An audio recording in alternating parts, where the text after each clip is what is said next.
The station where our veterans' voices are heard. MBR Talk.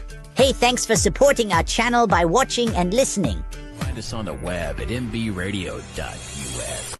Theme song is gonna play and I don't want to have it playing in the background and I don't even know. So let's check and see if the Trench Talk theme is gonna play this week. There it is.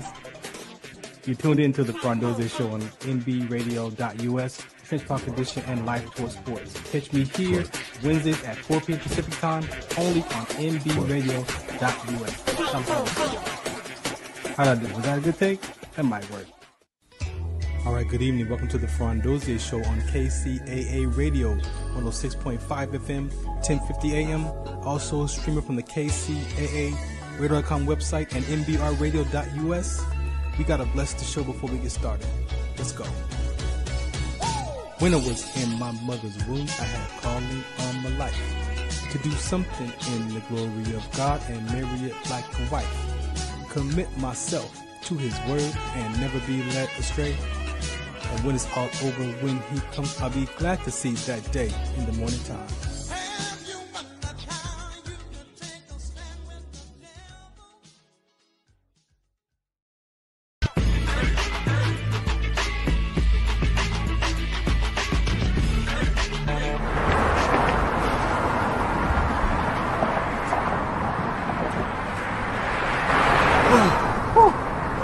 Hey, what's up, man? How you doing? I'm blessed, my brother. How you doing? I'm good, man. I'm good. Hey, did you see the game last night? Oh, that was a good game. But did you see the shot? I lost money from that shot. Oh, too, man, that shot was cold, I man. hated it, but it was good. Damn. What's in those jeans? You really want to know? I do. Exhaustion, muscle spasms, asthmatic issues, unexpected sickle cell trait crises. Damn. Are you serious? When I was young, I found out I had sickle cell trait. My mom's told me, but I ain't have no knowledge of it. But when I got older, I had a child, and the doctor told me my daughter has sickle cell trait. You know the facts that both parents have sickle cell trait? There's a 50% chance the child may have the trait, and 25% chance the child may have the disease. Hey, that's what's the count. Do you know that 2.5 million people in the United States have sickle cell trait, 300 million people globally? I didn't find out I had sickle cell trait until I was in the Army, 10 years. Next thing you know, I had a sickle cell trait exertion site. Sickle cell? I thought that was a black gene or something. Nah, man, the Latin community is number 2. 1 out of 36,000 babies are being born with sickle cell disease. You could be Caucasian, Mediterranean, European. You gotta know your bloodline, man. There is an inherited gene in our community that has been forgotten. The name is sickle cell trait. WDCONSCT, also known as What's the Count, is out to bring awareness, education, and prevention to people all over the globe. Want more information? Call us now at 323-215-5384 or visit www.wdconsct.org.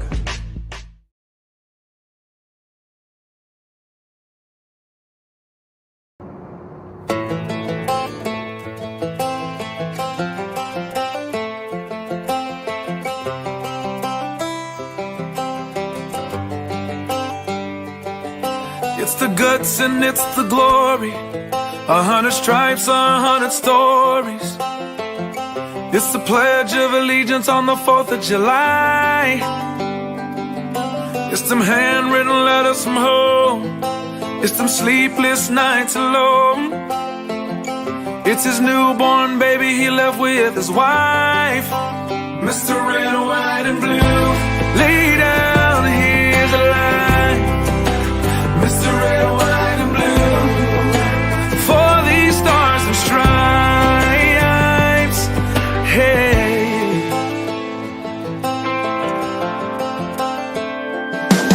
from the fields of Indiana to the swamps of Louisiana to the golden coast of California, Uncle Sam's the only family he's got.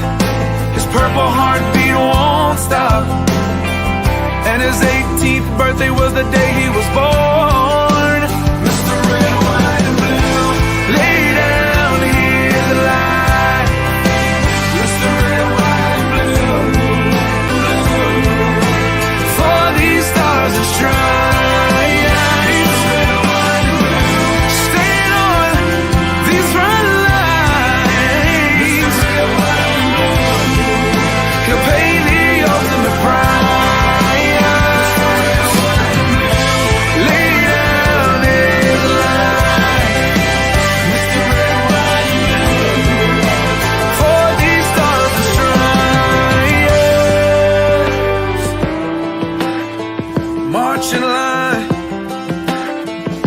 touching light.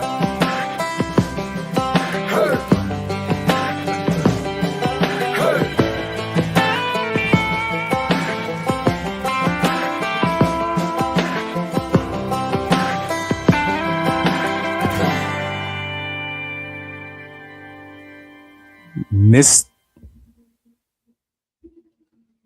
We're talking about Mr. Red, White, and Blue, ladies and gentlemen. How you doing this evening? This is the Farron Dozier Show on the Military Broadcast Radio Network. I want to thank you for listening in.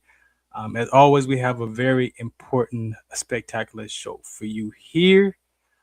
Thanks for catching the episode. If you want, you can catch me on Tuesdays at 6 p.m. on KCA Radio 106.5 FM and 10:50 a.m. over there. Today, we're just going to get right in it. I got some guests here. I got on my Orcas ABA basketball jersey, my personal one. I'm not a player, but I've been blessed to be a owner of an American Basketball Association team. And I got two people here. One is an owner for I forgot how many, 20 plus years, I would imagine, I think. And then one gentleman I met actually before I purchased the Ventura County Orcas. I actually called him because he was a guest on my sports show a few years ago. And so I picked his brain to find out, what happened with his team. And so he's here as well. So we're going to get right into it because today we're going to talk basketball, right? From what I'm up to in the community today, but also I'm going to go back in time and talk a little bit about my basketball identity and even why I'm even doing what I'm doing around this ABA platform, right? So we're going to get into that a little bit on the second half, but let me bring up my guests. So they went off the camera. So you've seen the PSA, sickle cell trait awareness. So if you have any questions, you can make sure you go there, and I can offer, some insights. If you know someone that has sickle cell trait and they need this information, veterans, athletes, this is a global conversation. It's not just African Americans, although we are number one because sickle cell trait combats malaria in the regions of where my ancestors came from, which is the Nigeria, Africa area. So, yep, anybody can have this inherited gene. Hispanics are number two, but you can be Caucasian, Mediterranean, Asian descent, Saudi Arabian. Sickle cell trait does not exclude anyone because it's not a skin color. It is a blood condition, right? So make sure you go to that website if you have any questions about the sickle cell trait. I am a speaker, travel around the city, bringing awareness to that inherited gene, and also rhabdomyolysis, and we'll get in touch with some of that discussion as well. All right, so I see Mr. Gerald here is on camera. Let me see. What's happening, sir? How you doing? Oh, I can't hear you. Is it me? I can't hear you, my guy. Is it me? Where's my audio at? I can't hear you. All right, we're going to make sure we get that. No, I can't hear. Let's see. Is it me? Are you talking? Try again. No, I can't hear you. I can't hear you. Let's see. We're going to drop them down in a minute. I'm over here plugging in my headphones because I thought it was me, like BBD. But yeah, so I'm going to get these gentlemen situated here. We're going to play a quick PSA. I'm going to check the sound quality because we are live on Roku TV as well. So for those of you who are listening and or watching, we are live. Let me see if he's straight. How about now? All right, there you go. I heard something. There you go. I hear you clicking. Are you clicking something? Yeah. Can you hear me now? I can hear you. Yeah, your camera's. I can hear you. Yeah. Good. How you doing? I think it was just a matter of putting on the right mic. I'm good. Feeling groovy like a 10-cent movie.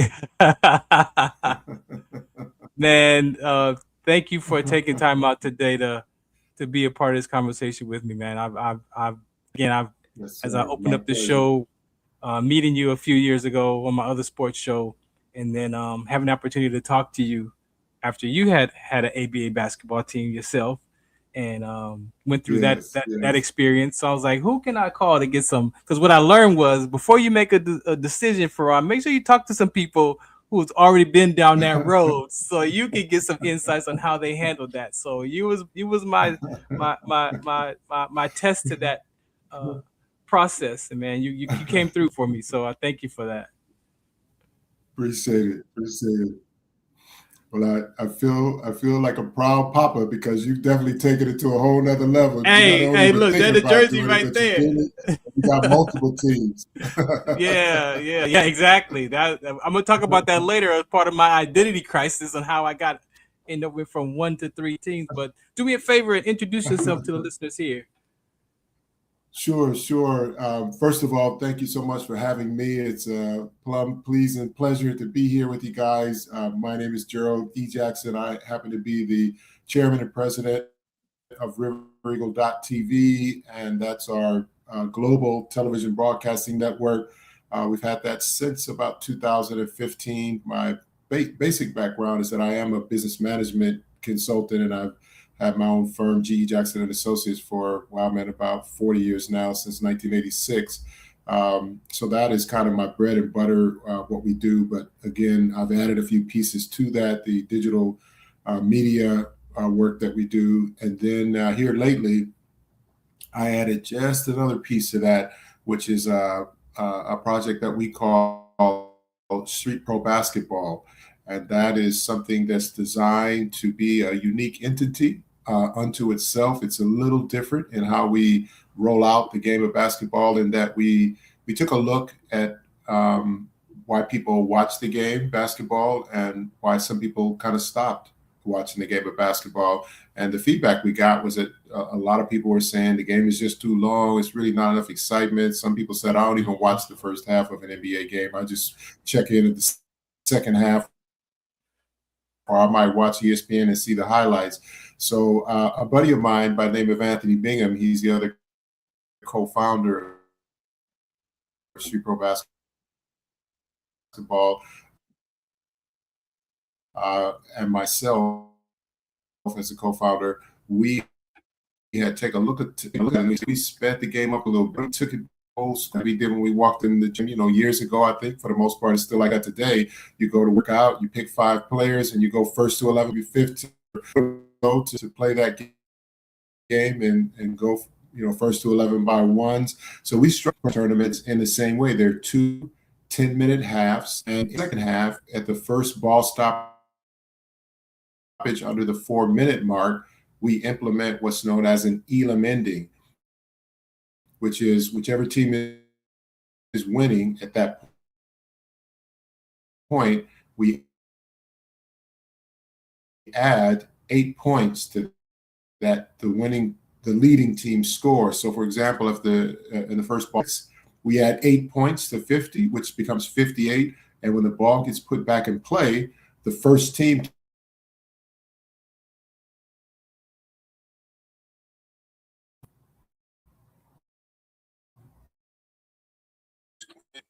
I think your computer's frozen, my guy. Let me see if we can get this situated real quick. This is the Farron Dozier Show on the Military Broadcast Radio Network. This is what happens when you stream in live, ladies and gentlemen. Anything is possible.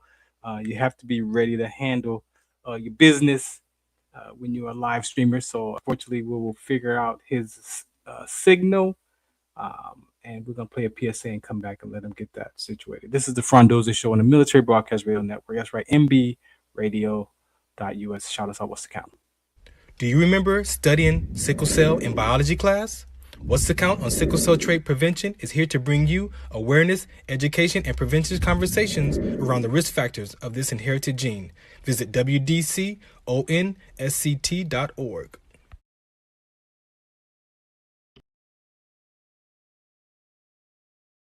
Zetovia salve, made from natural and organic ingredients, good for inflammation, poor circulation, hemorrhoids, yeast infection, lip sores, dry coughs, eye pain, minor cuts and bruises, and ready to purchase at botanicaherbalco.com. BOTANICAHERBALCO.com. Botanica herbalco.com.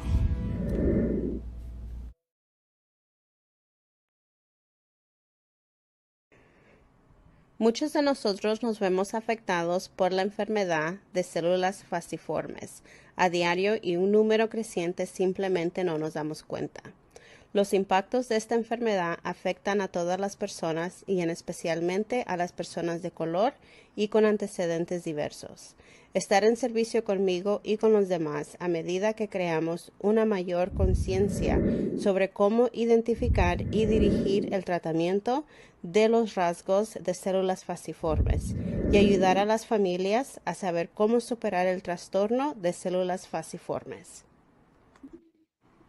WDCONS.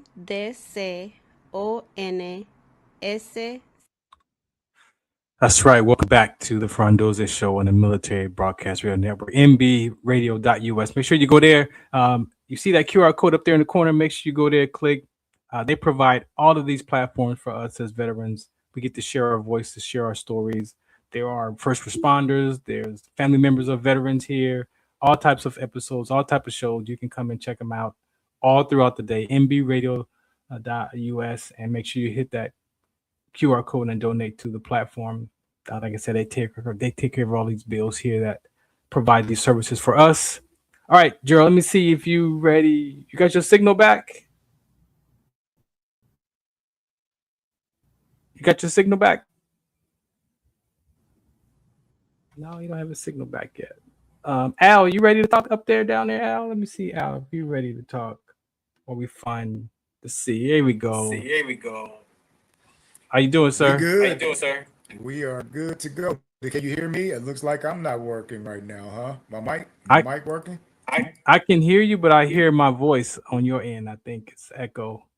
You got echo? Yeah, I don't have an echo. Yeah, I got an echo. Okay. Let me see. You got some headphones? Yeah, that's what I was gonna say. Maybe these headphones. Okay. Cool. Let me see where Gerald is at. Gerald, how you doing? Gerald's still not there. It's frozen. Oh, there you go. I'm good. Can you hear me now? I can hear you. Okay, we're gonna get Al back on the deck. I got you, Al. I can hear you. I'm connected on these headphones. Are you still connecting? All right. Again, this is what happens when you are live, ladies and gentlemen. We're gonna get it together. Gerald, are you frozen? Can you hear me now? All right. How about Al now? So I don't know why. Are you good? Can you hear me? Yeah, I can hear you. Am I echo? No, the echo's gone. My voice is gone. Okay. All right. Gerald, are you frozen, Gerald? Can you hear us? No, Gerald is still frozen. Let me drop down Gerald. Oh, there you go. Gerald, you there? Yeah, he's frozen too. All right, Al, man, do me a favor. We're not strangers, man. Do me a favor. Yes, introduce yourself. Give them some background of the ABA from your perspective of it, man, and we'll work on getting Gerald on deck. So my name is Al Smith. I am the founder and owner, operator of NovaStar Basketball, which has rebranded to NovaStars of Southern California. I am also the regional chairman for the West region of the ABA, American Basketball Association. I've been a team owner since 2020. I started the NovaStars in 2004. So that's 22 years now, and just owning the team. I started coaching in the ABA around 2007. And I became a team owner in 2012. So that's a little bit of history of me and my ABA, I guess, intro, not the journey, but just the intro, how it came about, right? Started the team though from a movie set, from the Coach Carter movie set, right? My friend Antoine was filming Coach Carter at the time we put the team together, and he told me that they had a whole crew on set of D1 basketball players that were auditioning for the movie, and they were actually running hills in Northridge and having practices, running suicides. He said it was legit practice. It wasn't fugazi just for the movie, that these guys could actually play.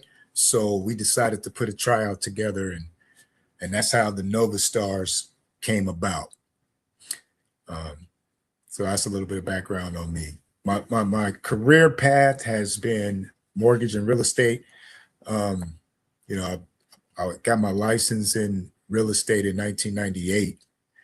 So, and I've been in the mortgage business up until maybe about 3-4 years ago, and just decided to take a break from that for personal reasons and such. So that's a little bit about my background up until now. You know, we got Gerald on the other line here. You know, what do you want to say about his approach to you for the pro street ball? What was that? What was that conversation about? What was that like for you? Gerald approached me with this initiative, and we were just brainstorming because I had a similar initiative that I'm working. His was a little bit different, so we just decided to collab a little bit because we're in the off season right now. We don't have anything going. Felt it would be a good opportunity to get some exposure for a few of our teams that have been kind of lying around stagnant without doing anything, no action. But I talk to the team owners on a regular basis, so I know that they're moving around in the off season. They're active. They got players at their fingertips that are available. So I just helped him put a couple of pieces together so that we can do a street ball, a pro street ball event to showcase a few professional basketball players that are not getting the same notoriety and exposure as a lot of the other content creators and pro players, but they're still good basketball players that can produce, that can perform, that probably can be scouted as well. They're in different circles and on different platforms, and they don't get the same exposure as those other guys that we all see on a regular basis, because those guys have a little bit more of an in on how to get their brand out, how to get their faces in front of fans and things like that. So this was something that we both were talking about, and we're doing it for the guys that don't get that type of exposure and don't get that type of opportunity. You know, so when you first hear about it, you might look at it and say, well, you know, that's not much. It's not a lot there, blah, blah, blah. But you don't know me, you don't know Gerald, and you don't know who we know and the type of people that will, you know, most likely come through and bless this platform.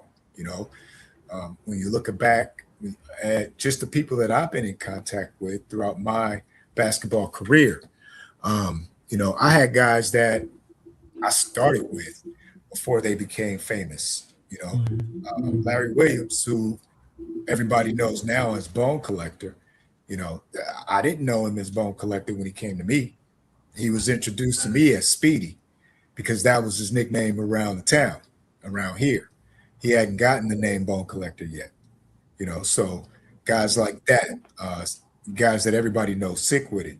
Sick With It was one of the first guys that I met in the basketball community in Southern California back in 96 or 7 or something like that. So, you know, there's connections to people that have played on those platforms, whether it's been through content creation or whether it's actually been on a professional platform, right? You know, there's other guys that have played for me that have played for NBA teams like Doug Thomas. You know, right now he's coaching big men over in Japan or China, one of them. You know, he's just got that gig. And this is 25 years later, and he's still going at it. So you got a lot of people that are going to be showcased on this platform just because of who we know, who I know, who Gerald knows. those are the things that are more important, that brings the validity, that brings the excitement, Right. that the things that people want to see on a basketball court together, right? When you look around the basketball community right now, locally here in Southern California, you've got, the Drew League is active right now. It's summertime. You've got Mecca active right now. They've got a cash prize on their league. You got VBL active right now, Venice Beach, summertime. Everybody likes going and playing in the beach. So there's a lot of basketball right now going on, and there's a lot of great players that are on these platforms being showcased. So, we have a lane as well that we're trying to showcase and we're trying to bring to the public. And that's what pro street ball is about. The same thing. We've got the same relationships as all those guys that you see at Drew League and see at Mecca and see at VBL. Those are the guys that we know. They play for us. They play for me. Almost half the league in the Drew League play for me. Okay. I can look around on every basketball team and find one player on that team that have had a uniform on that I own before. Okay. So that's how deep our roots are in basketball around Southern California. That's how much familiarization that we have with the top players that are available at this time of year, right? So here's the sweet spot to all this, right? Mecca, Drew League, VBL. You see them on TV? Nope. Nowhere. Nope. So we got a little bit more of an edge because we have television that we can bring you these guys, just like you see the other guys on television that are well known and highly marketed, and you hear their names everywhere you go, right? So that's the thing that we have with pro street ball that the other guys don't have with their summer league platforms. They're great platforms, a lot of high level players. The gyms are semi, packed, but they have consistent fan bases and traffic throughout the day at those facilities, right? But they only bring traffic for the people that have the bigger names, right? That want to be seen. So it's a matter of making time to show up, right? Scheduling your day to go and support these guys, to go show up. But with River Eagle TV, you can have access at these guys at your fingertip, okay? So it's not like making plans and things like that to schedule your day, or trying to carve out and cancel on people because you can't be there because you want to come support your family or your people that you want to see on the basketball court. No. If you want to see somebody in our section that we are familiar with, which is basically all the guys that get the hype all summer, but you don't see about it unless it's a highlight reel, right? But you'll be able to see them on a regular basis just watching the broadcast on River Eagle TV, right? We got this championship game coming up on Saturday. It'll be NovaStars against the Dawgs, my team against your team. Yeah. So that'll be a great game to be showcased because your coach, LG, me and him go a long way back. I coached him, played against him in championship games when he was a player. And now we're coaching against each other. So full circle. I know the fabric of LG. I know he's a high level elite competitor, right?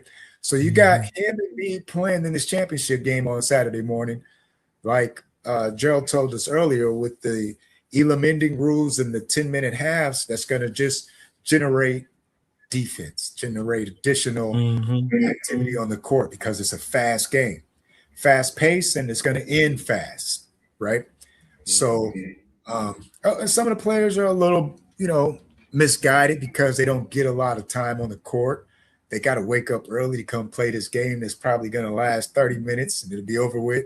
So they're a little butthurt about that. But, the game itself and the way it looks and when it's played and the action and the excitement in that 15-minute window or wherever it's going to be, it's more action-packed in that moment than you can catch watching a full-length NBA game. So that's the other side to the trade-off for a short, compact game versus a long, drawn-out, extended game, right? Sure. You know, so I know I've been talking. Yeah, that's good. No, it's good.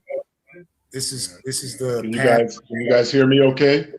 Yeah, go ahead, Gerald. Give us some more background of your platform. Well, Al did an amazing job, an outstanding job, kind of painting the picture of how we do it and what we do with Street Pro Basketball in our tournaments. One thing that I want to emphasize is that in this process of introducing what is essentially a new brand of basketball, what I'm personally finding out, and it's okay because it's all a part of the process, all part of the journey, is when you introduce something new, you have to establish and prove that concept. And when you compare that with something that's tried and true, you're going to get serious comparisons.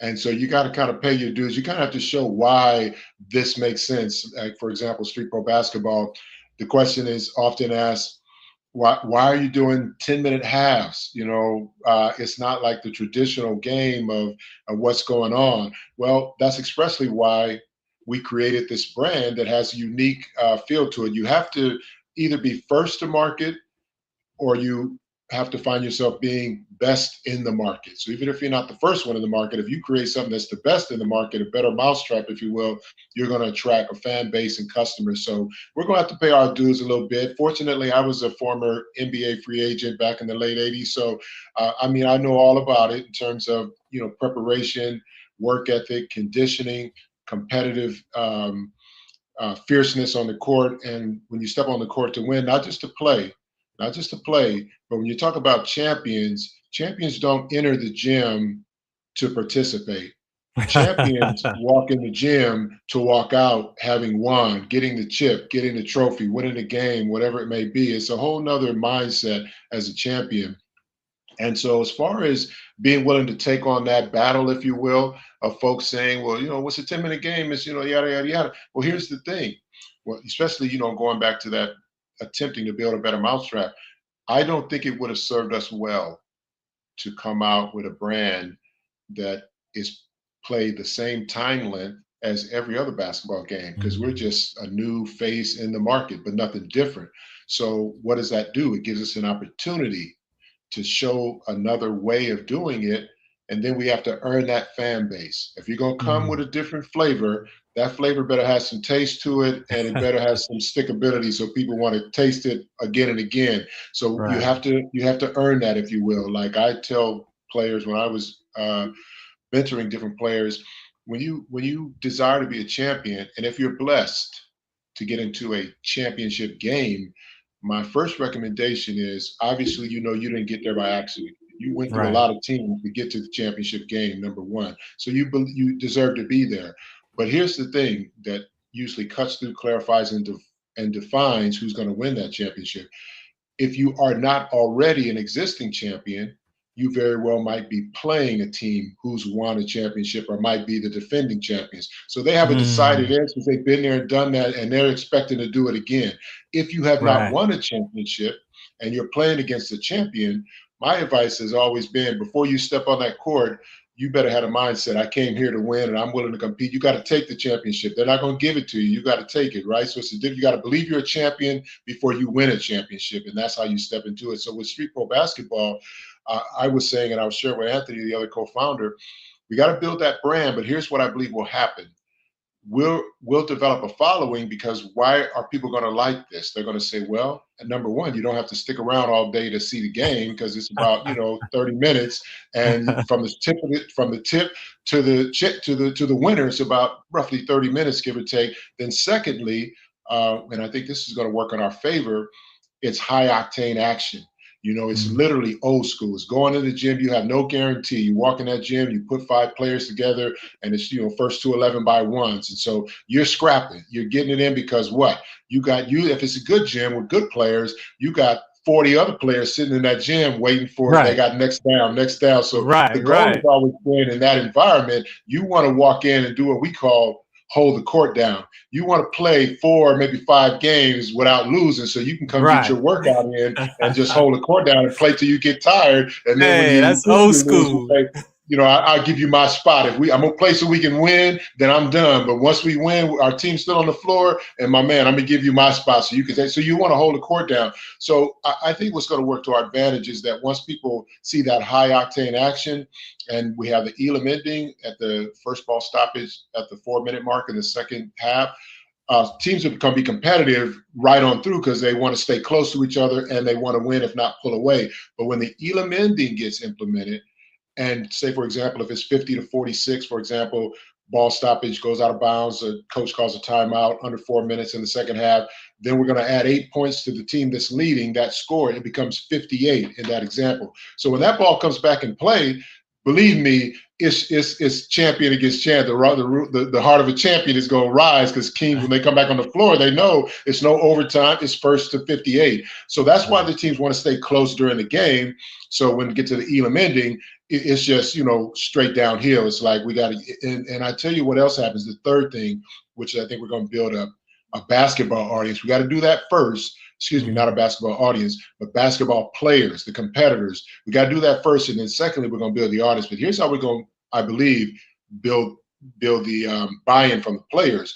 It's because when they understand the competitiveness of it, they're going to say, this is what we play for. This is like the whole octane where things ramp up even more. Now, what happens when that goes down, fellas? Ball comes back in play.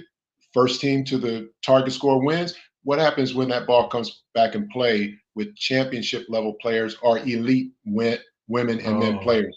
What happens? You're going to start in that huddle with those coaches. Guess what you're going to start hearing? Hey, protect the ball. Make sure that we get some on every trip. Get back on D. It's no more, you don't have any, you can't take plays off. You can't take trips up the floor. Everybody's, the highest skill levels are starting to come out. The passes are crisper, the focus, get the shot, follow the shot. Everything amps up from a skill level. It sharpens because you can't afford to have 2 blank trips because you might just lose the game because you just fall behind. So from a basketball competitive perspective, I think that's why players 25 to 35 men and women around the country, I think that's why they're going to buy into it, because it's not just basketball. It's like we get a chance to show our very best skill set, and then as the Elam ending kicks in, you're going to find out who can handle that pressure best, who still makes shots, that money shot down the stretch. I think that's where the competitiveness will kick in from the buy-in from the players. And then as those games are played and televised, I think the audience through our social media, our public, our PR agencies and our television commercials, I think the audience will start liking it because they'll like, I like seeing these. You don't have to wait all day. In this case, for Southern California, in the exhibition games, we're doing those in the morning, but in the regular tournament games, those will all be played in the afternoon. So players will have a chance to wake up out. They'll get a chance to wake up and get a chance to get on the court at 2 or 3 in the afternoon. But I really like the fact that, number one, we got to challenge ourselves as an organization to answer the question, is this worth seeing? I think the competitiveness on the court will answer that question emphatically, yes. And I think as far as an audience, I think people will want to look at it as must-see TV because it's super competitive. But the proof will be in the pudding. When you start having NBA players and WNBA players tuning in to watch the game and talking about it on ESPN, when it gets to that level, you know we've made the dent that we want to make. But we got to earn that. We got to earn that. Yeah, thank you for that. And again, I definitely look forward to being there with Coach LG and the IE Dawgs competing against the NovaStars.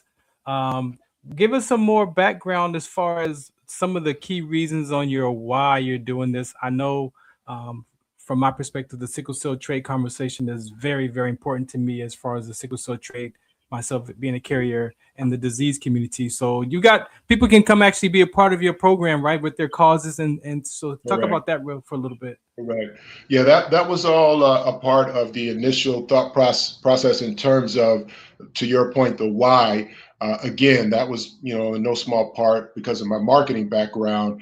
I thought about it. If we're going to bring a basketball tournament to the buying public around the nation, it needs to be more than just basketball, because people can tune in and watch basketball in a lot of places, NBA games, WNBA, stuff like that. So I wanted to give the people a reason to support what we're doing. So in every tournament, in every city, we're going to give a portion. When we do the championship games on Saturday, that's why we call it Championship Saturday.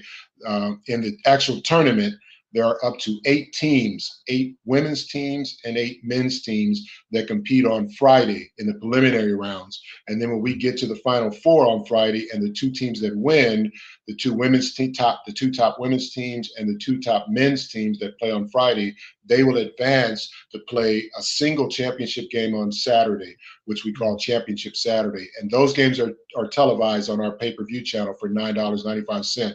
So the why became, why would somebody want to pay to watch a basketball game and say they could watch it for free on TNT or whatnot? Here's what we added.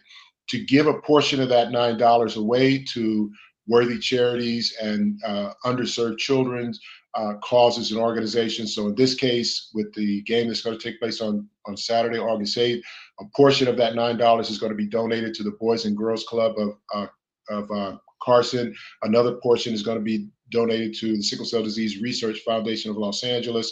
And then we're also going to take, in this case, the exhibition game, 60% of however many tickets we sell, we're going to equally divide that to both teams in the exhibition games. So of that $9, a portion of that is actually going to go to both teams. Now, that's the exhibition situation. So when we start traveling around the country, it's going to be reduced to 40%, but that will go to the champions. So it's going to get to that competitive level you're playing to win. There is going to be a really, really nice, in every situation, just like Saturday, there's a really, really nice coaches championship trophy that we're going to give to the coach of the winning team, and then the players get paid. We're also going to appreciate both teams for being in the building, because we're going to have a consolation award for the coach that doesn't win. So there'll be a really nice championship coaches trophy, and we're going to have a consolation award for the coach that doesn't win. So Al should like that one.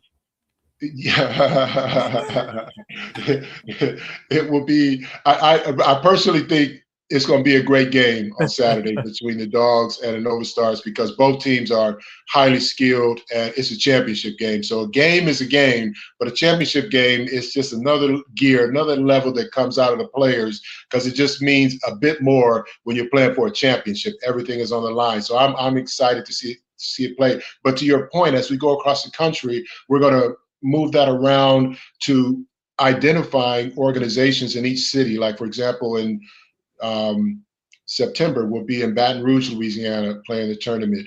In October, we'll be in Atlanta, Georgia, playing street pro basketball tournaments. We'll take a break November, December, not going to try to compete with the holidays. We'll just let that happen.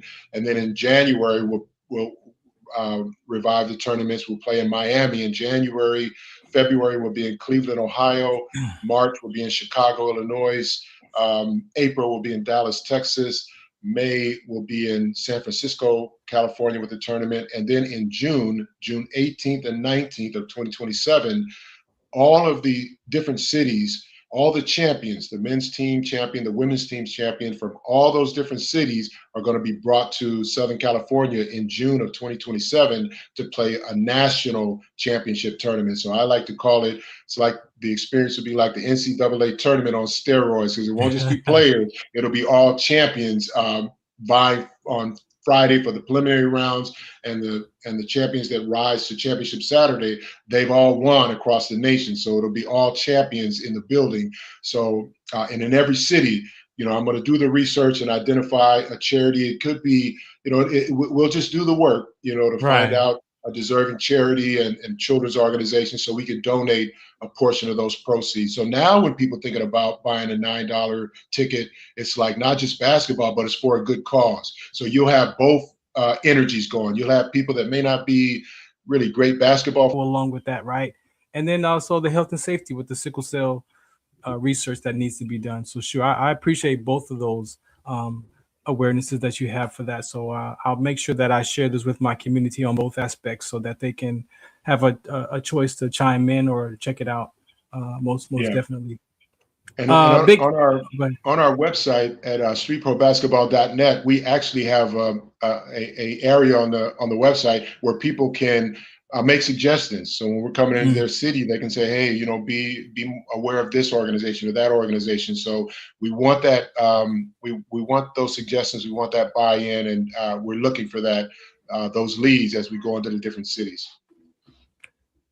Big Al, you got anything, man, you want to add to the conversation? Did we miss anything? No, you guys is hitting it all, really, to be honest. I mean, it's been good. Like Gerald was saying, we have to do something different that is not going to look the same, feel the same, and have the same expectations, you know, to get people involved so they'll realize that there's some new movement going on in the basketball community.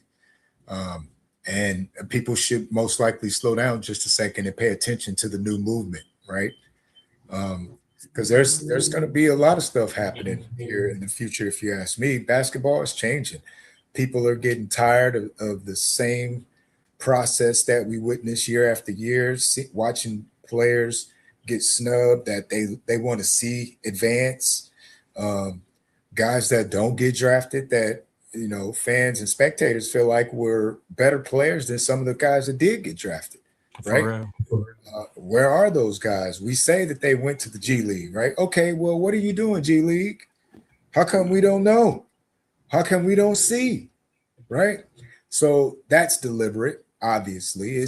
There's no need in trying to talk softly around that. The NBA is just hiding those guys because they know if they let them go, there goes another league that they got to compete with, okay? Because those guys can make another league that are in the G League, right? It's just nobody wanted to step out on that ledge when it was talked about because they didn't have the money. The NBA had the money. So that's what turned it into they're hiding those guys for the most part. Yeah, unfortunate, but something's got to change. People are just getting tired of it. It's getting old, and we don't want to see it no more. You know, the G League is turning into more of a joke than a serious platform for upward mobility, right? Nobody ever comes out of it. It's almost like a pit of endless failure in that thing. Because when you go there, you ain't coming out. Right? Get it. And to be honest, the only reason you've seen Bronny go back and forth so many times is because of his daddy and the fact that they're pushing to try to make him a professional basketball player when he's not. He ain't gonna be. I don't care what people talking about, trying to support him and talking about, he's great because shut up. I know basketball. He ain't great. He shouldn't have been in the NBA. It's too many other guys that you screwing over just because he got a name and a father that's taking care of him. And I don't care how much you think that nepotism is great for this kid. He is screwing over other people, and that's what I can't get past. When you screwing over other people, you lost me on that forever, okay? So you could preach to me about how he deserves a shot because of blah, blah, blah. But he needed 2 more years in school, you know? Yeah. But back to the story, the reason that you don't see the G League growing and advancing is because they don't want those guys to, you know? Al, give me the address so they can find out tomorrow. I mean, for Saturday. Carson, we're at Carson's. We're in Carson at Veteran Park. I know Veteran Park has like 19 locations. So when you put it in your map or your MapQuest, Google, whatever you're doing, put in the one at Carson, the Carson location for Veterans Park. I don't have the street address, but it's definitely Veterans Park in Carson. I believe Gerald has the street address. You have to unmute his mic. He can give you the exact coordinates for that location. I wonder if that's the sports complex. Yeah, it's Veteran Sports Complex, and it's 22400 Moneta Avenue, Moneta Avenue, Carson, California, 90745. So it's basically Like, for example, if you're on the 110 freeway heading south, you get off at 223rd, make a left, and you'll go about 2 blocks and you'll be at Manetka Avenue. So it's literally like two lights east of the 110 freeway, but it's right off of 223rd and Manetka. As soon as you get to 223rd and Manetka, giant park location. The gym is right there on the corner, so you just pull right in the parking lot and walk in the gym. But we will have it pretty tricked out on August 8th because we're going to have a huge balloon display and an 8-foot by 8-foot banner saying "Welcome to Championship Saturday." KISS FM will be outside the building. They'll be broadcasting. So they'll be doing a prize giveaway. So it's going to be lively and festive outside of the building. Then when you come inside, we got the DJ going on and the teams will be warming up. We're going to do a video tribute to Ronnie Laws. Ronnie Laws will be present. He and his family will be able to do a halftime video tribute to Ronnie Laws. He'll be in the building with us. So, yeah, but the address is 22400 Manetka Avenue, Carson, California, 90745. About 70 miles from my house.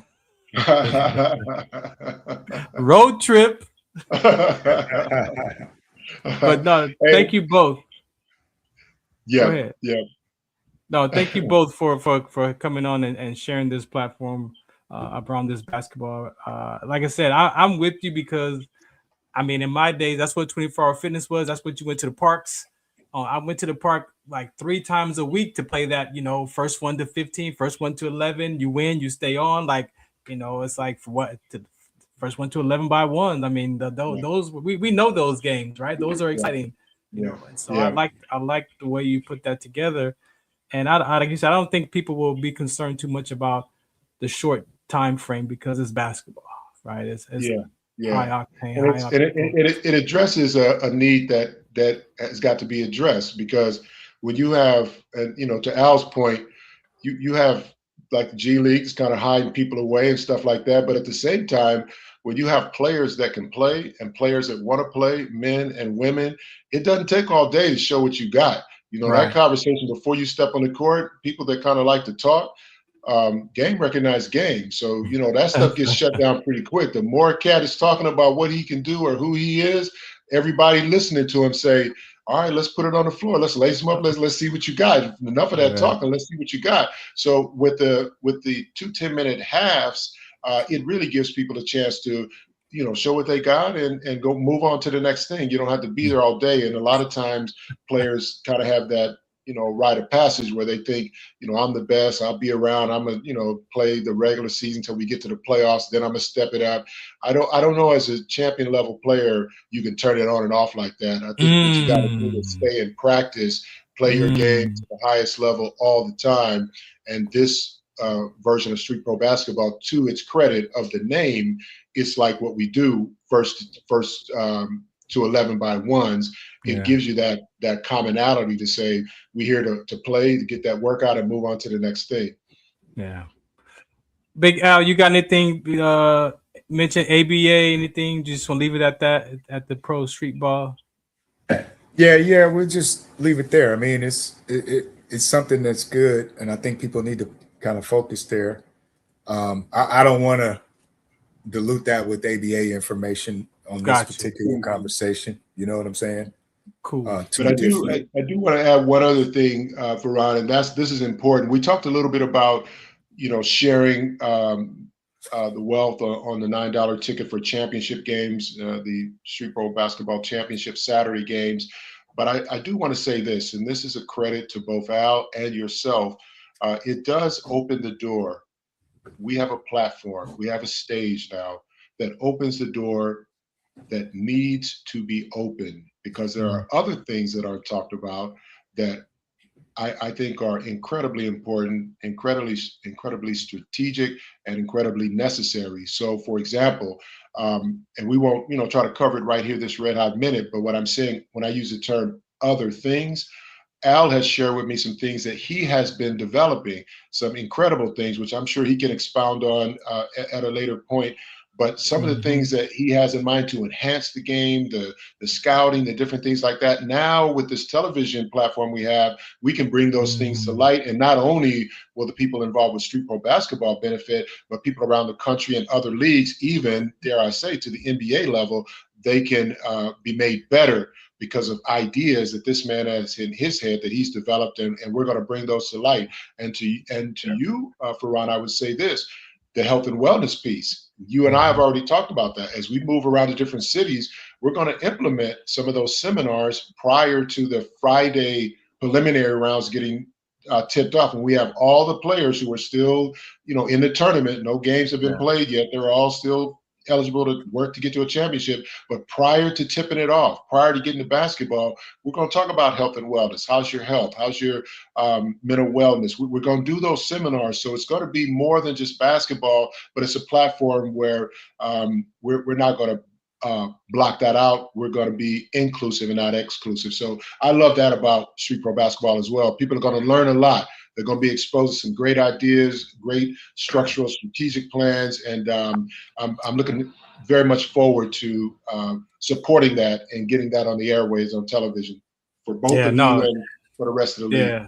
Yeah, thank you, because there you speaking my language, because that health and safety piece, that mental health and mental toughness, we talking about players chasing that hoop dream still in them 30s, and 40-year-olds, which is not right or wrong, good or bad.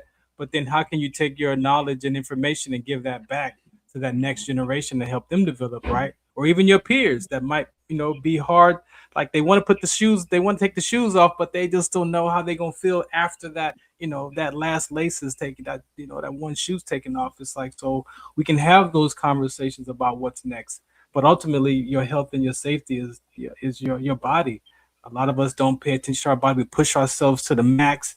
And then we think it's just muscle cramps when there could be other stuff going on with your health. And your health is wealth, if you really believe that, because if you don't have your health, you're not going to play ball. That's so true. And so I appreciate you for allowing me to include that part of that aspect to the program, man. So I look forward to being a part of it for sure. Yep. And then just to kind of piggyback on that, since Gerald did bring it up, he's right. I do have a couple of things that I'm working on that is going to enhance the game. I'm really excited. We're getting close to finalizing it. I was hoping to be done with it by July 15th, but we got to push back, and we're looking to try to get this thing done here in the next couple of weeks. Provided that gets done, that means you'll see software that's going to put any sports program in the sport of basketball on steroids. Okay. With all the ups and downs that I've experienced, with all the pain points that I've learned in my 30 years playing this game, I put some things together to kind of, eliminate those pain points, right? Nobody wants to go through trying to get something done and run into struggle and run into obstacles, right? Especially the low level obstacles, like the easy stuff. Nobody wants to have that pull you back.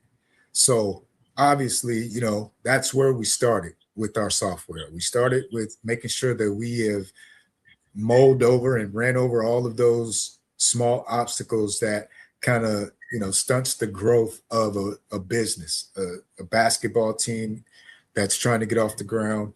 And we're talking about, ball clubs and pro teams, okay? Like the AAU clubs, the teams that have a purpose, have a brand and built their brand, and they need to manage structure on the inside from logistics, keeping track of things like being able to monitor your players' health, right? Having your players have tools to monitor their health, nutrition, and all the things that they're going to need in order to become, great at what they do. So, yeah, it's a lot of stuff happening right now. And with all that going on, I'm excited, like I said, to just witness it all. Just being a witness to it has been a different level to me, I guess you could say. You've been at it for a while. Yeah, Absolutely. So, and I don't want to discount the fact that you gentlemen are veterans. So this is a military veteran platform. So just want to acknowledge you too as well for paving the way for me. You're a little bit older than I am, so I want to say thank you for paving the way for myself, because I had a great career outside of my sickle cell trait exertion. But thank you, gentlemen, for that part of your life aspect. We didn't touch on that today, but I think we're good. I want to relate to that basketball athlete. If y'all can, entertain me for a second with this last piece. That identity, that mental health, that mental toughness coming out of that camouflage uniform is no different coming out of that basketball jersey or them football jerseys or them soccer cleats, right? So that's the part that, for me, it gives your platform gives that extension to that. Okay, maybe I don't have to quit. Maybe I could get out there for 10 minutes. Maybe I could keep my body in shape for a 30-minute game instead of trying to run up and down the court like myself, who I can only go to 24-hour fitness and maybe play half court. If I'm feeling good, I might do one full court, but I'm not running back and forth. But just the mentality, I believe, is something that's the perfect outlet for the mind to be able to connect itself to, instead of just taking the jersey off and sitting at home like back in the days, and that's difficult for us when you still have life left. So anything about that aspect of it, you see the transition from camouflage to jerseys and that relatedness in that for those athletes, in your own words? I would weigh on that for just a moment and say it gives rise to the importance of what I would call having a circumspect perspective on not only the game but on your life. And usually, the ambition, for example, to get to the NBA is so intense. And when you have the talent and the ability to do it, you've watched other guys who did it, and there's an ego there. You feel like, I've seen other guys that aren't as good as me that are in the league, so I know I need to just keep grinding, and I'll crack that code and get in there. And you give it 100% to do that. However, you become sometimes you become so absorbed in doing all the stuff you got to do to be your very best that it's literally consuming the process. So what happens is other stuff suffers. You get so focused and so committed to, quote unquote, getting to the league that you just get consumed by it. So if in fact you do get to the league, now you want to stay there. You work so hard to get there. You don't want to think about anything else but how long can I stay? How much money can I make? Can I win a championship? And everything becomes second to that process. So I think to kind of create more inclusion and not so much exclusion, the earlier we can start helping young men and young women to understand, if you're a great basketball player or a great anything, great baseball player, soccer player, football player, tennis player, boxer, so forth and so on, that's a beautiful thing. But that's not all there is to life. You're a human being who has talent athletically, for example, but you want to include more things in that ecosystem. So the earlier we can start giving people a reason to see, okay, I see when I'm doing my workouts, when I'm focused on this particular goal, I can spend time to that. But I also need to commit a certain amount of time to my health, my wellness. What am I going to do? What do I like doing when I'm not playing basketball or my particular sport? And that's what I mean. That's what I mean by stuff gets lost, because people are so consumed trying to do what they do. That's the only thing they do. So if you try to talk to them about something else, they almost get scared. It's like, I've only done this for so long, I don't know what else I want to do. When you ask them, what are you going to do when you stop playing? I don't know. I don't even want to think about it. See, that's an issue. We have to get in there before people reach that point. So more and more people will start saying, when they're asked, what do you want to do after this is done? Well, I love doing this. I love doing that. So I'm looking forward to getting into that more. If they're already doing it, not waiting until they can't play anymore. Exactly. But balance it out. Do it before you get to that point. So we have a stage. We have an opportunity to help them understand. And if nothing else, not trying to throw no shade, not trying to discourage anybody, but if nothing else, to say, eventually, if you're grown, you're going to have a family. So it behooves you to understand how to blend the process. You have kids, you have a wife. If you're a male or if you're a female, you got a husband and potentially kids. So even if you're great at what you do, you still want to spend quality time with your family. And so this is a part of it too. Just like you spend quality time with your family, spend quality time with yourself, learning who am I beyond my sport. And we have an opportunity to help them understand that message. Thank you. Let me jump in real quick, guys, because I got to get off here. I'm about 5 minutes late for my training that I got with my interns. But that's exactly what the software that we created is going to do. It's going to keep everybody in tune with mental health, physical health, the nutrition side of things, the workouts, all that stuff is going to be included in the software. So we'll talk about that more. Yeah. But I only want to bring that up because Gerald mentioned it during the podcast section. So I wanted to throw that in before we got off. But thank you for your time, Al. Appreciate you, man. Thank you so much for your time. All right. Appreciate you guys. Talk soon. Thank you. Yes, sir. See you Saturday.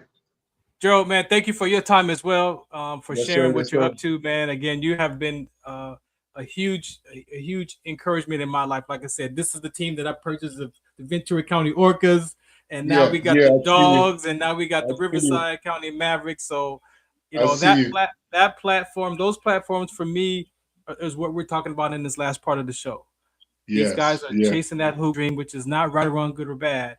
But what's next? And I want to be that space where they can come here, chase that. If you want to go overseas, you want to get to the G League or wherever you're trying to go to stay in shape. But if you really think you're done, let's have that conversation and figure out how do we take your skills and your talent, put some camps together for the generation behind you. Maybe your son is playing ball or whatever that is. And now how can we transition, include that in your life, right? Like you said, for me, inclusion, exclusion is not just an activity, but it's the emotional experience of being included and excluded. And to feel emotionally excluded, look at our country and on another level, right? And the emotional exclusions that we go through in this social justice and all these conversations of the way the world is pointing to, that's just one aspect. But what is that? You know, where's your mind at as far as giving that information back? And we can. Like basketball ain't going nowhere. It's changed. The game's changing. You know, we can get back to the fundamentals of the game and get back to that, and then maybe even teach these children, the next generation, hey, you know what? Maybe use basketball to get to that college, to get that degree to what you care about, right? Not just to play ball and chase the ABA, NBA, but or maybe even, you know what? Coach, I don't want to play ball. Actually, you've opened my eyes that I can actually go over here and do this with the mental toughness that I got from basketball. So, because a lot of times athletes are afraid to even quit or stop playing because the family dynamic is on the pressure of you got to get this, you got to go to this college so you can play. But the child might not even want to play ball no more. Yeah, that's so true. So where's that space to say that, hey, you know what, coach, I don't think I really want to do. I'm only doing this because my dad or my mom, right. You know, and walk away with confidence, walk away with encouragement, and walk away to another direction. Like, you know what, I can actually be a part of the game and not be the guy on the court shooting the jumper. Maybe I could get a job in the staff, you know. So there's other ways that I believe that basketball, like for me as an example, becoming an owner of an ABA team, and my identity is connected to this uniform, it's connected to this jersey, so I still get to live out that life, part of the game, basketball, to be part of the game. I can't shoot the three all the time, but you know, maybe I can at least I go to the games, I'm there, you know. So that identity for me is still being fulfilled even as a ABA team owner. So joining forces with you and that street ball, man, talking about traveling. Oh my goodness. That bringing some awareness. So thank you for your time. Any last words you want to say before I let you go? Just want to express an extreme amount of gratitude and appreciation for you, the show, what you're doing, your work, your passion for what you do, and your integrity and how you go about doing it, and the consistency that you employ as you do it. So just a big giant thank you to you, you know, for having me on today. I appreciate that, but also a heartfelt word of encouragement to say, continue in that which you have been assured of. Stay at your post. keep sending the message out. Stay on message. Stay on point, and keep sharing and caring, and keep sharing the love that you're loving, that you're giving, because a lot of people are daily benefiting from it, and that's a beautiful thing. So, thank you for having me, but also thank you for doing what you're doing and keep on doing it. Yeah, to God be the glory, man. Thank you for that, Gerald. I'll see you in a couple of days. Yes, sir. Yes, sir. Game Take time. care. Championship Saturday. All right, take it easy, One man. love. Thank you. All right. Peace out. All right, ladies and gentlemen. I didn't think that was gonna go, but it worked out. And hope you hung in there with the technical difficulties. But this is what happens when you are live broadcasting. Anything can go. You don't panic. You adjust. You make the changes, and you pray that those who watch this, those who listen, this is real life. This is not edited. I'm not gonna go back and chop that up and take that out. This is what it is. This is real life. This is on the court, live broadcasting. As a retired Army veteran who still has a basketball dream he's chasing as part of the ABA process and working with children in youth sports. All right, so I'll play a PSA, come back and talk about not gonna say my little, but I'm talking about a little bit about, what I was sharing with them at the end of the show around the mental toughness aspect of the game. So Farron Dozier right here on the Military Broadcast Radio. Shout out to What's the Count. Do you remember studying sickle cell in biology class? What's the Count on sickle cell trait prevention is here to bring you awareness, education, and prevention conversations around the risk factors of this inherited gene. Visit WDCONSCT.org.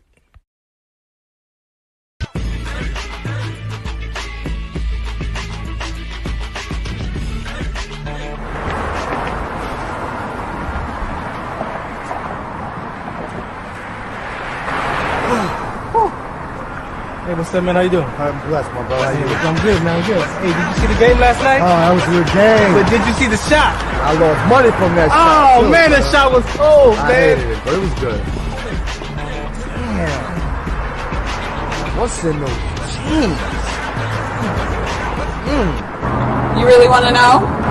I do. Exhaustion, muscle spasms, asthmatic issues, unexpected sickle cell trait crises. Damn. Are you serious? When I was young, I found out I had sickle cell trait. My mom's told me, but I ain't have no knowledge of it. But when I got older, I had a child, and the doctor told me my daughter has sickle cell trait. Do you know the facts that both parents have sickle cell trait? There's a 50% chance the child may have the trait, and 25% chance the child may have the disease. Hey, that's What's the Count. Do you know that 2.5 million people in the United States have sickle cell trait, 300 million people globally? I didn't find out I had sickle cell trait until I was in the Army, 10 years. Next thing you know, I had a sickle cell trait exertion site. Sickle cell? I thought that was a black gene or something. Nah, man, the Latin community is number 2. 1 out of 36,000 babies are being born with sickle cell disease. You could be Caucasian, Mediterranean, European. You gotta know your bloodline, man. There is an inherited gene in our community that has been forgotten. The name is sickle cell trait. WDCONSCT, also known as What's the Count, is out to bring awareness, education, and prevention to people all over the globe. Want more information? Call us now at 323-215-5384 or visit www.wdconsct.org.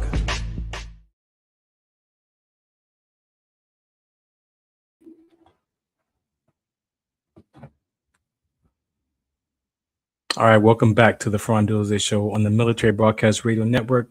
That's right, MB Radio. So I just want to touch on, why this conversation is important to me as a retired Army veteran. Being able to transition, for me, transition and change was very difficult. It was something else for me, if I could say it as a kind way. But I want to talk about my basketball identity, how I even got, to be able to put this ABA jersey on and support these players in the conversation that I care about, only because, I grew up around basketball. My uncle played ball, so I have that in my family. And one of the big things, with that was being in the backyard with my Uncle Kelly, playing basketball, watching him, getting the ball out the net for him as he was, practicing in the yard. My grandfather put up a basketball goal in the backyard. So just being a part of that culture, part of that environment with him, seeing that, I got a picture of myself, shooting somebody took a picture of me shooting the basket. You know, I was able to play when because he never missed, so I was able to get on the court on the patio when he was done exercising and getting his shots up. And so there's a couple of photos of me, you know, in the backyard shooting, but I really didn't have a basketball identity until for me it was transition, it was change. It was during the time where back in my day you went to 6th grade was elementary school and junior high was 7, 8, 9. And so 7th grade I was in a magnet program that bused us in the city of South LA to the Valley. So I was able to go to school in this transition into a white school per se in the Valley for that culture.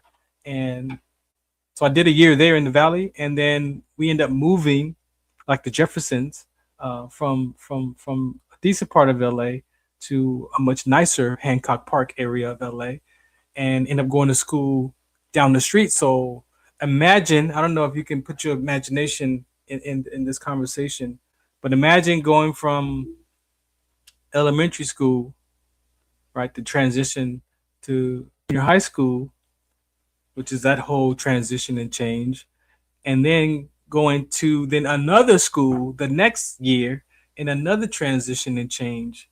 And for me, it was the experience of being the new kid on the block, right? And I didn't know this at the time, but I had already been dealing with at least 2-year-old, 5-year-old, 6-year-old, 8-year-old, 11-year-old. I had already been dealing with those emotional decisions of identity crisis that stories that I made up already. The 2-year-old, the 5-year-old, the 6-year-old, the 11-year-old. That's 4 decisions that I already made. So by 8th grade, I was already dealing with my own emotional issues around just social emotional traumas. I'm not good enough. I'm not worth it. I feel abandoned. My dad doesn't love me. My mom can't trust my mom. Like, you know, my peers laughed at me when I was reading in the 2nd grade. Now this is all in the back. I didn't know this at 13 years old. I didn't know this, but this is playing back after I did the healing in these areas of the stuff that I discovered that was going on with me at 11. Right. And then I go to this school, new school in 8th grade, and I walk on the campus through those gates, and I don't know anybody. I think I was told that my friend Corey went to that school. I think somehow I knew that much, but I didn't know where to find him. But I think I knew Corey was at least there at that school because his mom and my mom, our families were friends at that time. So I walk on campus and I'm lost. I'm looking around. I don't know which way to go. And all I see is this basketball courts over here on the yard and guys playing ball, you know, before class. And so I walk over to the basketball court, put my backpack down and step on the court. Missed shot comes. I get the ball. I step out, step back, take me a little jumper like I was doing in the backyard of my grandparents' house. And hey, the basketball identity is created, right? The basketball identity is created, but from what though? To get a sense of belonging, to get connected, to be accepted, right? I don't know that at 14. I don't know that at 13. All I know is that I found my tribe. I found some people that I could shoot a little bit, you know, so I'm good. So guess what? Farron is now on the basketball court before school, recess, lunch, and after school. I'm on the court 4 times a day. Before school, recess, lunch, and after school. Now I'm sweating all the way up before I'm sweating the first period. I'm already sweating for first period. But looking back at that for myself, I can point to that's where that basketball identity got started. But it was not started because I wanted to play ball. it was because of my wanting to be included emotionally. It was the sense of belonging to be accepted by my peers. It was all of these emotional things that my identity was able to capture and connect to, that I could at least walk on the campus. And I know that if I don't know anybody, I know the guys that's on the court. And when I would walk through the class and hallways, guess what they see? Hey, Farron, you gonna be out there at lunch? You gonna come out there on recess? I'm gonna see you after school, right? We go play 21. We gonna play 5-on-5, right? That was. Do you see the emotional state of that? I didn't have no. I want to go to the NBA. I didn't have that. Was not in my thought process. It was, how do I connect to my peers and not feel like I'm alone? To not feel like I'm on my own. To not feel like there's something wrong with me. And basketball became my space where I felt like there was nothing. I was in. And so when you look at the different aspects of why we play sports or how we get into these conversations, and you peel those layers off, NBA, college might be there, but what's underneath all of that? What was the drive to that? And so when you look at that for sports and basketball, we look at the same thing as military soldiers and veterans. A lot of us put that camouflage uniform on, that identity at 17, 18, 19 years old.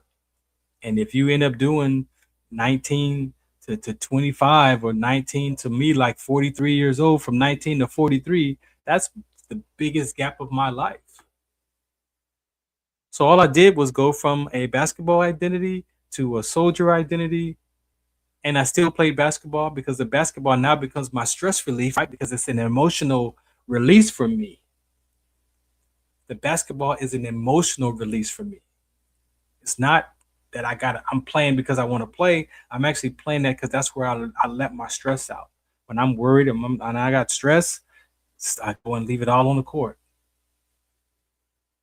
And imagine that you have an inherited gene and you experience this condition like rhabdomyolysis, where you have skeletal muscular damage and joint damage, and now you can't play basketball anymore.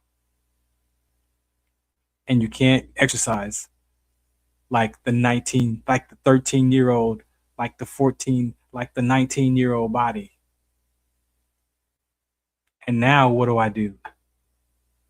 That was my transition. So not was only my military identity was trapped in that rank and that camouflage, but also my basketball identity was connected in there too. Because now I can't play. And all I wanted to do was play basketball. That's my stress relief. And not having that ability to play and get on the court, I internalized a lot of those things. The pressures, the stressors, the career coming to an end.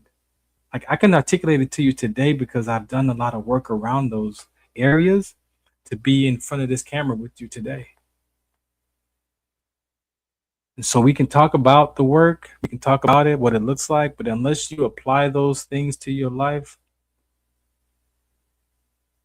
I use personal development classes, I use cognitive behavior therapy, I use Caldwell's LBI solutions, I use grief counseling and grief management and grief support group. And ultimately, I use the Word of God.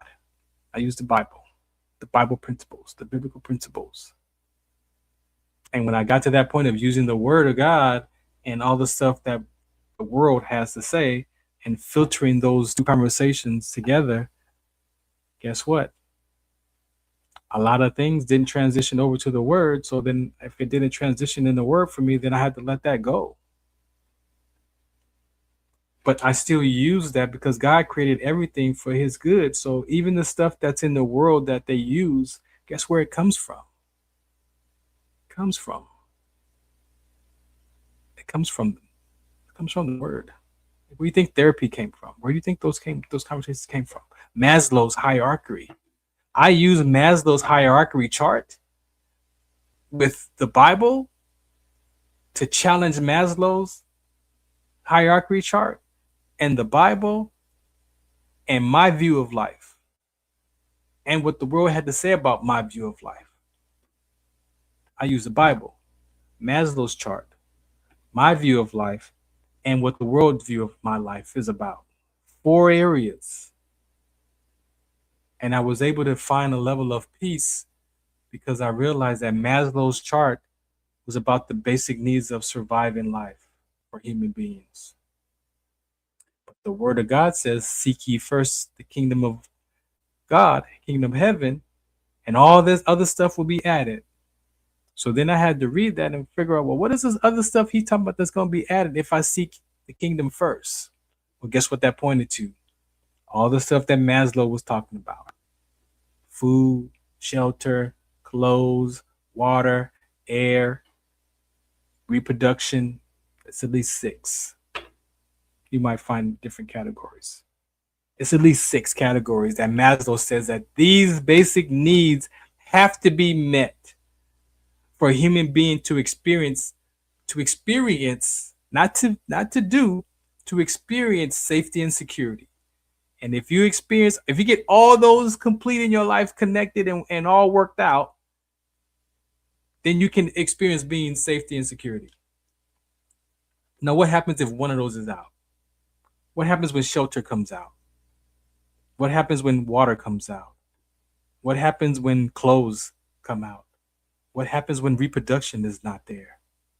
What happens when air is not there? What happens when food is not there? You're not going to experience being safety and security in your soul. You're not. I mean, you can, but it's going to be temporary. So that's what I had to do. I had to get to that work. I had to do that work. So that's my basketball identity here today after 13 years about to be retired in the military, and I can't play ball like I used to. I do my best. My mind says no. My mind says yes, but my body's telling me no.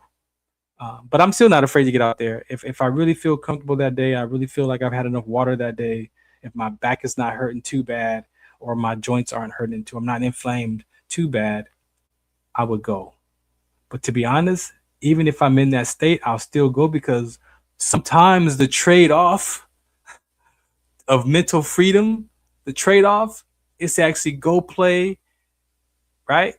And shoot around, come home. Now, I might be down for a couple of days physically, but my mind is so free. My mind is so free. So sometimes if you see me out there, that's the trade-off that day that I'm willing to give that. I'm willing to give up that pain for some level of mental peace. And I have to choose those battles. I don't take on the whole war, but I definitely pick my battles every day. And some days I don't leave the house. If I'm in pain, if my body's. So yes, I look good. I know I look good, but my injuries are internal. You can't see them.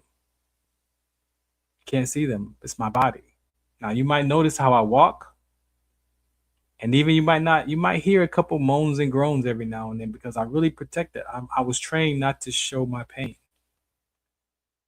And that's one thing us as veterans, we got to be able to take that layer off and ask for help. Ask for support. All right. So I'm going to play another PSA and then I'm going to get out of here. Very, very, very important conversation that you've heard today. I hope you heard something for yourself today because for our veteran community, very, very important for people to understand how mental toughness, your body, your health, all of that is important. All of that is important. And the mental toughness aspect, I'm not a mental health provider. I'm not any of that. I'm just a patient advocate. I'm a patient advocate. So I'm going to play this PSA and then I'm going to come back and I'm going to wrap up the show. Again, thank you for tuning in to the Farron Dozier Show on the Military Broadcast Radio Network. Shout us out. What's the count? Do you remember studying sickle cell in biology class? What's the Count on Sickle Cell Trait Prevention is here to bring you awareness, education, and prevention conversations around the risk factors of this inherited gene. Visit WDCONSCT.org.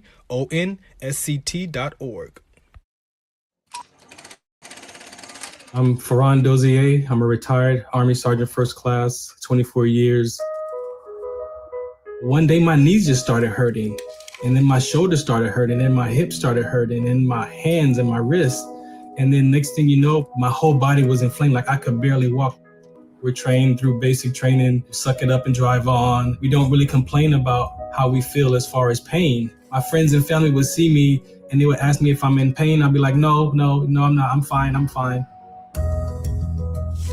I ended up going to a rheumatologist. She pulled some fluid out of my knee and she was like, oh, you have arthritis. And then that was it, like what? And so that began the additional physical journey of my body and trying to manage it. Sometimes when I look in the mirror, I see that 19-year-old body that joined the military, and then I want this 51-year-old guy to have that body back, and I have to remember that body's not here anymore. When I started to talk about what I was dealing with in my aches and pains, I've had fellow colleagues and other soldiers like, yeah, man, my shoulder, my knee. I would say to my veterans who are dealing with something similar, it takes a level of courage or confidence to do the research and figure out what works best for you. Create a plan with your provider and talk to them and maybe try different things to see what helps your pain levels. That same courage that you have to defend this country that we use that same courage to take care of your health.